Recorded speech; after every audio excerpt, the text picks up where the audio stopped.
A very warm welcome to all my dear students. In this lecture, we are going to start unit number 1, part A, that is the valence shell electron pair repulsion theory. In the when we are going to study VSEPR theory, it means valence shell. Valence shell is the outer shell in the atomic model. In that outer shell containing electrons are connected to another outermost valence shell electron and then it forms bond. On the basis of that this theory we are going to predict the geometry of molecules. जैसे कि water की geometry है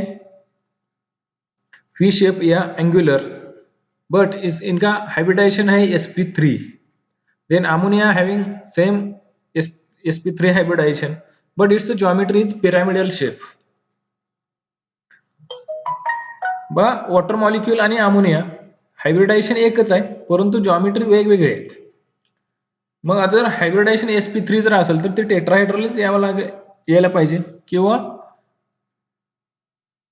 dsp2 जर असेल तर ते square प्लेनवर यायला पाहिजे. परंतु इथं वॉटर मॉलिक्यूल अँग्युलर किंवा व्ही शेप आहे. मग आता हा वॉटर मॉलिक्यूल जो आहे हा वॉटर मॉलिक्यूलची जॉमेट्री कशी प्रिडिक्ट करायची on the basis of MOT किंवा हायब्रिडायझेशन जर बघितलं तर there is a sp3 hybridization. But how it is the form V shape or angular shape water molecule. Therefore, this theory is important to predict the such a molecules. तर मॉलिक्यूलची geometry कशी calculate करायची ते त्यासाठी 3-4 rule आहेत.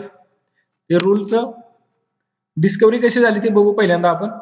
सगळ्यात पहिल्यांदा 1940 scientist Sidgwick and पॉवेलनं एक theory qualitative theory मांडली की ज्यातून आपण geometry of the molecule predict करू शकतो. त्यानंतर तीच थिअरी 1940 पासून 1957 ला सायंटिस्ट गिलेस्पी अँड न्यूहोम यांनी ती कंटिन्यू केला स्टडी आणि कंटिन्यू केल्यानंतर त्यात पुन्हा थोडे मॉडिफिकेशन केले प्रिव्हियस डिस्कवरीच्या आणि त्यांनी असं शोधून काढले की इलेक्ट्रॉन पेअर जो आहे व्हॅलेन्स शेल मधला आउटरमोस्ट व्हॅलेन्स शेल मधला जो इलेक्ट्रॉन पेअर आहे त्याच्यामध्ये इंटरॅक्शन होते.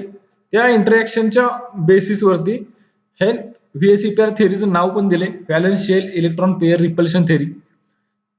बघा आता नक्की कशी थिअरी बेस्ड आहे.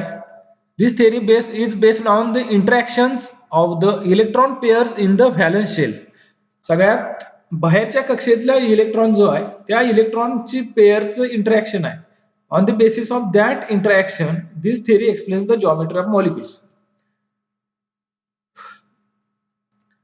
It explains the shape of the simple molecules having localized bonded or non-bonded electron pairs. म्हणजे आता जो वॉटर मॉलिक्यूल आहे त्यात एक दोन बॉन्ड आहेत की जे एका ऑक्सिजनला दोन हायड्रोजन अटॅच आहेत की तिथं दोन बॉन्ड तयार होते म्हणून त्याला लोकलाइज्ड बॉन्ड म्हटलंय. आणि नॉन बॉन्डेड इलेक्ट्रॉन पेअर्स. आता ह्या जॉमेट्री जी सांगितल्या ती geometry bonded pair of electrons and non bonded electron pairs म्हणजे ज्या इलेक्ट्रॉननं बॉन्डिंग मध्ये भाग घेतला एक बॉन्ड दोन इलेक्ट्रॉनचा मिळून बनतो म्हणजे त्याला आपण बॉन्ड पेअर म्हणतो बॉन्ड पेअर ऑफ इलेक्ट्रॉन्स म्हणतो किंवा बॉन्ड पेअर म्हणू. आणि जो इलेक्ट्रॉन बॉन्ड तयार करत नाही पण तो त्या ऍटम वरती किंवा मॉलिक्यूल मध्ये प्रेझेंट असते असे नॉन बॉन्डेड इलेक्ट्रॉन पेअर आहेत. ह्या बॉन्डेड इलेक्ट्रॉन पेअर आणि नॉन बॉन्डेड इलेक्ट्रॉन पेअरचा स्टडी ह्या व्हीएसईपीआर थिअरी मध्ये आपण केलेला आहे किंवा आपण बघणार आहोत. मग आता त्यासाठी Gillespie propose the rules that is the 6 rules which explains the geometry of the molecule. मग नक्की कोणता रूल आहे बघा. Rule number 1 the shape of a molecule is determined by the number of electron pairs in the valence shell of central atom. तर कुठलाही जर molecule असेल त्या मॉलिक्यूल मधला सेंट्रल ॲटम फाइंड आउट करायचा पहिला. फॉर एक्झाम्पल जर वॉटर मॉलिक्यूल असेल तर वॉटर मॉलिक्यूल मध्ये सेंट्रल ॲटम आहे ऑक्सिजन आणि त्या ऑक्सिजनला दोन हायड्रोजन ॲटम बॉन्डिंग झालेलं आहे. मग कोणत्याही मॉलिक्यूल मधला पहिल्यांदा सेंट्रल ॲटम फाइंड आउट करायचं आणि सेंट्रल ॲटमच्या व्हॅलेन्स शेल मधले इलेक्ट्रॉनचे नंबर फाइंड आउट करायचे. जर वॉटर मॉलिक्युल मधला ऑक्सिजन सेंट्रल आयटम असेल तर ऑक्सिजनच्या व्हॅलन्स शेल मधले नंबर ऑफ इलेक्ट्रॉन्स बघायचे. मग आता ते नंबर ऑफ इलेक्ट्रॉन्स बघत असताना आपण जनरली काय करतो, इलेक्ट्रॉनिक कन्फिग्युरेशन बघतो. आता ऑक्सिजनचं इलेक्ट्रॉनिक कन्फिग्युरेशन काय आहे, 1s2 2s2 2p4. मग आता इथं ऑक्सिजनच्या पहिल्या सेलमध्ये म्हणजेच first sale which contains 2 electrons from 1s orbital and another 6 electrons are present in the second cell, that is the L cell. म्हणजेच ऑक्सिजनकडे आउटर मोस्ट व्हॅलन्स शेल मध्ये 6 इलेक्ट्रॉन प्रेझेंट आहेत वॉटर मॉलिक्युल मध्ये, की जे 6 इलेक्ट्रॉन व्हॅलन्स शेल मध्ये आहेत आणि ते 6च्या 6 इलेक्ट्रॉन बॉन्डिंग मध्ये भाग घेऊ शकतात. किंवा जर नॉन बॉन्डेड इलेक्ट्रॉन पेअर तिथे रिमेन राहत असतील तर त्याच्या वरतीच बॉन्डिंग आणि non bonding electron pair consider करून आपण जॉमेट्री डिटरमाइन करतोय. The valence shell electron pairs align themselves in such a manner that they are maximum distance from each other. आता व्हॅलन्स शेल मध्ये जे नंबर ऑफ इलेक्ट्रॉन प्रेझेंट आहेत ते number of electron जे आहेत ते स्वतः असे अलाइन होते की जेणेकरून त्या दोन्ही इलेक्ट्रॉन मधलं इंटरॅक्शन आहे किंवा रिपल्शन आहे ते कमीत कमी राहिलं पाहिजे. म्हणून एका अशा पोझिशनला ते इलेक्ट्रॉन पेअर प्रेझेंट राहते की जिथून मिनिमम रिपल्शन होईल. मग आता याच्यावरती आपण नंबर ऑफ इलेक्ट्रॉन पेअर्स जर कॅल्क्युलेट केलं, जर व्हॅलन्स शेल मध्ये 2 इलेक्ट्रॉन पेअर्स असतील म्हणजेच नंबर ऑफ इलेक्ट्रॉन 4 असतील, एका 2 इलेक्ट्रॉनचा एक पेअर होईल, असे 4 इलेक्ट्रॉनचे 2 पेअर होतील आणि ते 2 पेअर जर व्हॅलन्स शेल मध्ये प्रेझेंट असतील, म्हणजे जर व्हॅलन्स शेल मध्ये आउटरमोस्ट व्हॅलन्स शेल मध्ये 4 इलेक्ट्रॉन प्रेझेंट असतील त्यावेळी जॉमेट्री असेल लिनियर. ज्यावेळी लिनियर जॉमेट्री असेल त्यावेळी त्याचा बॉन्ड अँगल असेल 180 डिग्री. फॉर एक्झाम्पल बेरियम डायफ्लोराइड, जर व्हॅलन्स शेल इलेक्ट्रॉन पेअर जर 3 असतील तर त्याची जॉमेट्री असेल ट्रायगोनल प्लेनर, की ज्याचा बॉन्ड अँगल 120 डिग्री होते. For example boron trifluoride. त्यानंतर जर 4 इलेक्ट्रॉन पेअर प्रेझेंट असतील व्हॅलन्स शेल मध्ये तर त्याची जॉमेट्री असेल टेट्राहायड्रल, की ज्याचा बॉन्ड अँगल आहे 109.5 degree. For example methane, that is the CH4. Then number of valence shell electron pair is 5. The geometry is the trigonal bipyramidal, that is the bond angle is 120 degree and 90 degree. For example phosphorus pentachloride. Then number of valence shell contains 6 electron pairs. The geometry will be the octahedral and bond angle is 90 degree. For example sulfur hexafluoride. Then when number of valence shell electron pairs is present 7, in that molecule geometry will be the pentagonal bipyramidal and bond angle will be the 72 degree and 90 degree. For example iodine heptafluoride. व second rule काय, lone pair of electrons occupies more space on the central atom and so the repulsion between lone pairs is more. मग आता central item मध्ये जर lone pair present असेल तर त्या lone pair दोन लोन पेअर जर असतील तर त्या 2 लोन पेअर मधलं सेंट्रल आयटम वरचं जे लोन पेअर मधलं रिपल्शन आहे ते रिपल्शन जास्त असते. म्हणजेच काय, तर लोन पेअर रिपल्शन जास्त असते as compare to lone pair bond pair. जर लोन पेअर आणि बॉन्ड पेअर जर एका बाजूला प्रेझेंट असेल तर त्यांचं जे रिपल्शन आहे ते लोन पेअर रिपल्शन पेक्षा कमी असणार आहे. आणि जर दोन्हीही बॉन्ड पेअर असतील तर त्यात एकदम मिनिमम रिपल्शन असणार आहे. If a molecule contains lone pair of electron, geometry gets distorted. The repulsion follows the order.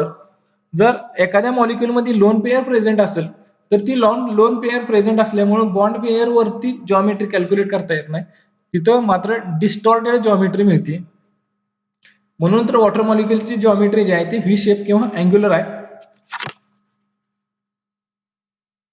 त्यानंतर थर्ड रूल आहे, greater is the electronegativity of central atom, it pulls the bond pair of electron towards itself, thus increases the repulsion between them, hence the bond angle increases.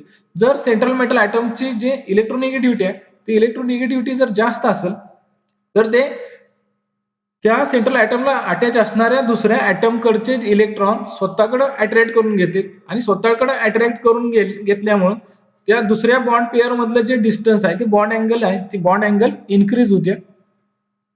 Similarly, if the electronegativity of bonded atoms is more, the electron pairs are pulled away from the central atom.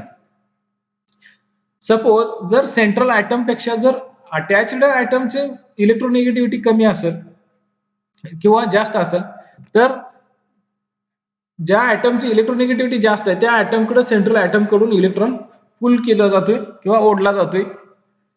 मग अशा item मध्ये काय होते, तिथं repulsion decrease होते आणि electron pair repulsion decrease झाल्यामुळे त्याचा बॉन्ड अँगल पण डिक्रीज होतोय, म्हणजे कमी होते.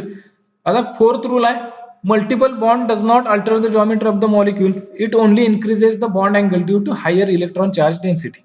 सपोज एखाद्या मॉलिक्यूल मध्ये जर डबल बॉन्ड असेल किंवा ट्रिपल बॉन्ड प्रेझेंट असेल तर तिथं जॉमेट्री चेंज होत नाही, परंतु तिथलं बॉन्ड अँगल चेंज होत्या, कारण तिथं जे इलेक्ट्रॉन चार्ज डेन्सिटी आहे ते इलेक्ट्रॉन चार्ज डेन्सिटीमुळे त्याची बॉन्ड अँगल चेंज होत्या.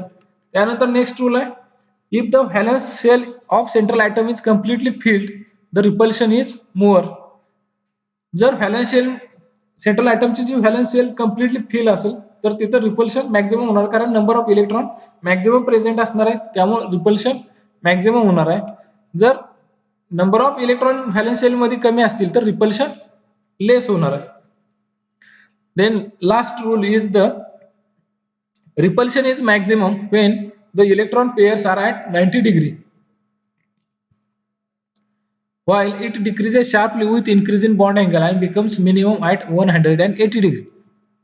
90 डिग्रीला जेवढं जवळ असेल तेवढं इलेक्ट्रॉन पेअरचं रिपल्शन वाढणार आहे, कारण इलेक्ट्रॉन एकदम जवळ असणार आहे 90 डिग्री मध्ये.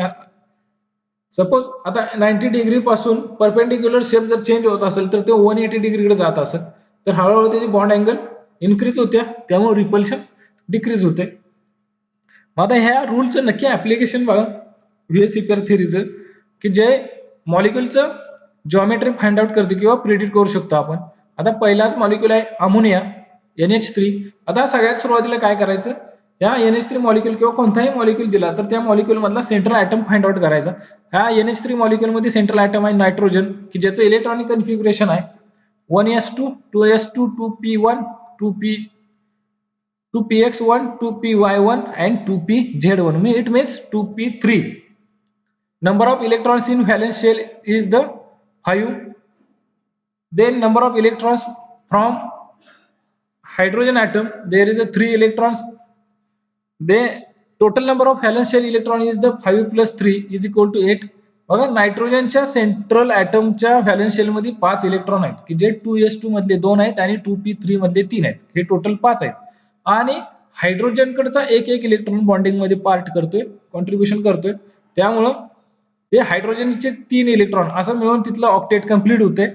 म्हणून 5 अधिक 3 8 total number of valence shell electron जे आहेत ते सेंट्रल ॲटमचे व्हॅलन्स शेल मधले इलेक्ट्रॉन प्लस दुसऱ्या ॲटमनं बॉन्डिंग साठी कॉन्ट्रीब्युट केलेले इलेक्ट्रॉन, असं total number of valence shell electron आपण कॅल्क्युलेट करतोय. आणि जर 8 इलेक्ट्रॉन प्रेझेंट असतील तर नंबर ऑफ इलेक्ट्रॉन पेअर किती होतील, 4 होतील, कारण एक पेअर 2 इलेक्ट्रॉनचे असते. मग आता NH3 मॉलिक्युल जर बघितलं आपण तर NH3 मॉलिक्युल नायट्रोजन आणि हायड्रोजन मध्ये 3 बॉन्ड आहेत, कारण 3 हायड्रोजन प्रेझेंट आहेत की जे नायट्रोजन बरोबर बॉन्डिंग करतील, म्हणजे नंबर ऑफ बॉन्ड पेअर्स किती झाले, 3 झाले. आणि आता जर आपल्याला लोन पेअर कॅल्क्युलेट करायचे असेल तर NH3 मधला जो टोटल बॉन्ड पेअर आहे, total number of bond pair आहे किती, 4 आहे. Total number of bond pair minus lone pair, that is the 4 minus 3 is equal to 1. It means there is a 3 bond pairs are present and 1 lone pair is present. Due to 4 valence shell electron pairs, the expected geometry is tetrahedral with bond angle 109.5 degree. But due to 1 lone pair, the geometry becomes trigonal pyramidal and bond angle reduces to 107 degree. बघा जर 4 loan pairs present असतील तर त्याची geometry यायला पाहिजे, expected geometry यायला पाहिजे tetrahedral, आणि त्याचा बॉन्ड अँगल असायला पाहिजे 109.5 डिग्री.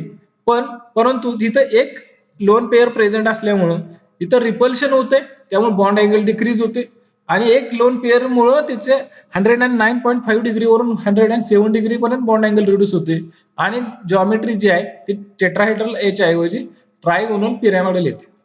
त्यानंतर आपण नेक्स्ट मॉलिक्यूल बघू की जो SF4 मॉलिक्यूल आहे. बघा आता कोणताही मॉलिक्यूल आला तर आपण सेंट्रल ॲटम फाइंड आउट करायचा. या ॲटम मध्ये ह्या मॉलिक्यूलमध्ये सल्फर हा सेंट्रल ॲटम आहे की ज्याचं इलेक्ट्रॉनिक कन्फिग्युरेशन आहे 1s2 2s2 2p6 3s2 3p2 3px2 3py1 and 3pz1. It means there is a valential electron is the sixth number of electrons from fluorine atom. Fluorine sulphur बरोबर 4 bond तयार होतात म्हणजे स्वतःकडे एक एक इलेक्ट्रॉन घेऊन इथं कोव्हॅलेंट बॉन्ड तयार होते की जो 4 इलेक्ट्रॉन फ्लोरीन कडून येते आणि राहिलेले जे 6 इलेक्ट्रॉन आहेत ते सल्फरच्या व्हॅलेन्स शेल मधले आहेत. म्हणून या दोन्हीची बेरीज केली तर 6 अधिक 4 10 होते की ज्याच्यावरून आपण लोन पेअर कॅल्क्युलेट करतो 5 लोन पेअर्स येतील. पण आता इथं पण सेम अमोनियासारखा एक्झाम्पल आहे. इथं 4 बॉन्ड पेअर आहेत आणि इथं total number of lone pairs आहेत electron pairs in valence shell that is 5. 5 minus 4 bond pairs that is the lone pair minus bond pair is equal to 1. Due to 5 valence shell electron pairs the expected geometry is trigonal bipyramidal. जर 5 valence shell electron pair present असतील तर तिथं expected geometry यायला पाहिजे की trigonal bipyramidal. परंतु तिथे एक लोन पेअर प्रेझेंट आहे आणि 4 बॉन्ड पेअर प्रेझेंट आहे. जर लोन पेअर प्रेझेंट असल्यामुळे काय होते जी रेग्युलर जिओमेट्री आहे ती डिस्टॉर्ट होत्या आणि इथं सी सॉ शेप मिळतोय SF4 मॉलिक्यूलचा की जो इक्वेटोरियल पोझिशनला लोन पेअर येते 2 ऍक्सियल पोझिशनला येते आणि 2 इक्वेटोरियलच राहतात आणि एक लोन पेअर इक्वेटोरियल पोझिशनला जाते. त्यामुळे याची जिओमेट्री SF4 मॉलिक्यूलची सी सॉ शेपडी येते. त्यानंतर नेक्स्ट मॉलिक्यूल आहे ClF3. इथं बघा ClF3 मध्ये सेंट्रल ॲटम आहे क्लोरीन की ज्याचं इलेक्ट्रॉनिक कन्फिग्युरेशन आहे 1s2 2s2 2p6 3s2 3p2 3py2 and 3pz1. बघा पाठीमागचे मॉलिक्यूल सल्फर होता सल्फरचा ॲटॉमिक नंबर आहे 16 क्लोरीनचा ॲटॉमिक नंबर आहे 17. तर याच्यानंतर ह्याच्यातले जर व्हॅलेन्स शेल इलेक्ट्रॉन मधले व्हॅलेन्स शेल मधले इलेक्ट्रॉन जर कॅल्क्युलेट केले तर पहिल्या शेलमध्ये 2 इलेक्ट्रॉन असतील दुसऱ्यामध्ये 8 असतील आणि रिमेनिंग जे आहेत ते 2 आणि 5 टोटल 7 इलेक्ट्रॉन व्हॅलेन्स शेल मध्ये असतील क्लोरीनच्या आणि क्लोरीन बरोबर 3 बॉन्ड तयार करते तर क्लोरीनचे 3 इलेक्ट्रॉन आणि क्लोरीनचे 3 असे मिळून ते 3 बॉन्ड तयार होते. ते फ्लोरीनचे 3 electron total number of valence shell electrons is 7 plus 3 is equal to 10. It means number of electron pairs in valence shell is 5. But in that molecule there is only 3 bond pairs are present. Only 3 bonds are formed with fluorine atom. There is a when we calculate the lone pairs, the bond pair total number of electron pair minus bond pair is equal to lone pairs. There are 5 valence shell electron pairs. Expected geometry will be the trigonal bipyramidal. But due to 2 lone pairs occupying equatorial position, the geometry becomes T-shaped with chlorine and fluorine bond angle 87.5 degree. Then next molecule is the water. Water is there is oxygen is the central atom which having electronic configuration 1s2 2s2 2px2 2py1 and 2pz1. That is the number of electrons in valence shell is 6 and number of bond pairs that is the number of electrons from 2 hydrogen atoms is equal to 2 and total number of valence shell electrons is 6 plus 2 is equal to 8. Number of electron pairs in valence shell is 4 and number of bond pairs there is only 2 and it means there is 2 bond pairs and 2 lone pairs are present in water molecule. Since there are 4 valence shell electron pairs, expected geometry is tetrahedral, but due to lone pairs the geometry becomes bent or V-shaped with HOH bond angle 104 degree. Then next molecule आहे NH4 plus. इथं मात्र बघा एक electron कमी करावा लागतो जो central item मधून लॉस होतोय म्हणून आणि total number of electron pair आहेत ते 4च आहेत. इथं due to 4 valence shell electron pairs geometry is tetrahedral with bond angle 109.5 degree. It is isoelectronic with CH4. Bus methane molecule जो आहे त्या मिथेन मॉलिक्यूल बरोबरच याची जिओमेट्री आहे NH4 ची सेम इलेक्ट्रॉन्स प्रेझेंट आहेत म्हणून त्याला आयसो इलेक्ट्रॉनिक म्हटलं. जर प्लस असेल तर मायनस करावं लागतं एक इलेक्ट्रॉन सेंट्रल ॲटमच्या व्हॅलेन्स शेल मधून आणि जर मायनस असेल तर तिथं ऍड करावा लागतोय. म्हणजे त्याचा ICl4 मायनस असेल तर इथं सेंट्रल ॲटम आयोडीन ज्याचं इलेक्ट्रॉनिक कन्फिग्युरेशन आहे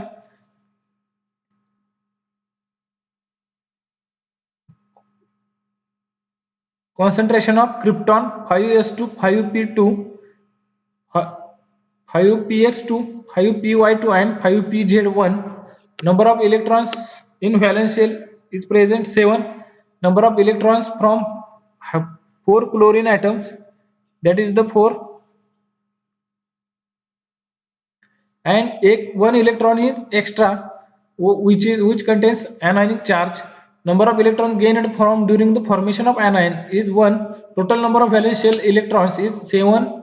7 from valence shell of iodine, then 4 from chlorine atom and 1 from minus charge, that is the total 12.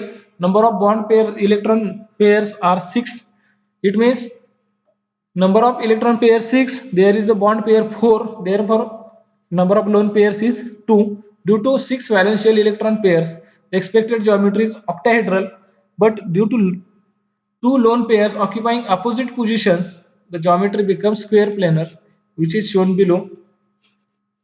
So we will stop here.